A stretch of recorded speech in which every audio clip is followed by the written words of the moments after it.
রংপুরের বিভিন্ন কমিউনিটি ক্লিনিকে স্বাস্থ্যকর্মীদের বিরুদ্ধে মাসের পর মাস কর্মস্থলে অনুপস্থিত ও দায়িত্বে অবহেলার অভিযোগ করেছেন এলাকাবাসী। জানান, পর্যাপ্ত স্বাস্থ্য সেবা থেকে বঞ্চিত হওয়ায় চরম দুর্ভোগ পোহাচ্ছেন তারা। রংপুর থেকে স্টাফ রিপোর্টার ফুয়াদ হাসানের তথ্য ছবি নিয়ে ডেস্ক রিপোর্ট। রংপুরের হরিপুর ইউনিয়নের দেবীপুর কমিউনিটি ক্লিনিক। অভিযোগ, স্বাস্থ্যকর্মী থাকলেও বছরের বেশিরভাগ সময় তারা অনুপস্থিত থাকেন, তাই বন্ধ চিকিৎসা সেবা। মুঠোফোনে যোগাযোগ করা হলে অভিযুক্তরা জানান তারা ছুটিতে আছেন।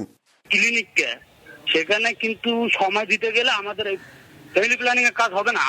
জি ভাই, আমি ছুটিতে আছি। আমি স্যারের কাছে অর্জিত ছুটি নিয়েছি। একই চিত্র রংপুরের রাধাকৃষ্ণপুর, রণচণ্ডীপুর ও গোয়ালু সহ বিভিন্ন কমিউনিটি ক্লিনিকে। আমাদের এই কমিউনিটি ক্লিনিকে মূলত 3 জন দায়িত্বে থাকার কথা, কিন্তু আমরা আপাতত পাচ্ছি একজনকে। একটা মহিলা আগে ছিল, বদলি হয়েছে, এখন বা কে আছে তা তো আমি সঠিকভাবে জানি না। আমাদের যে তৎক্ষণিক প্রাথমিক এগুলো সেবা, সেগুলো থেকে আমাদের গ্রামাঞ্চলে সবাই বঞ্চিত হচ্ছে। স্বাস্থ্যকর্মীরা জানান, ওষুধ, লোকবল, প্রয়োজনীয় উপকরণের অভাবে তারা মানুষকে সেবা দিতে পারছেন না। প্রতিটা মানুষের দোরগোড়ায় আমরা স্বাস্থ্যসেবা পৌঁছে দিচ্ছি, কিন্তু যখন ঔষধ থাকে না তখন মানুষ এসে ঘুরে যায়। ইনজেকশন সময় মতো পাচ্ছি না, বা কোনো সময় কিছুদিন আগে বড়িও ছিল না। আমি তাদেরকে মৌখিকভাবে যতটুকু কাউন্সিলিং দেওয়া দরকার ততটুকুই দিয়েছি। দীর্ঘদিন কর্মস্থলে অনুপস্থিত ও দায়িত্ব পালনে অবহেলায় অভিযুক্ত স্বাস্থ্যকর্মীদের বিরুদ্ধে নেওয়া হবে কঠোর ব্যবস্থা, জানান পরিবার পরিকল্পনা কর্তৃপক্ষ।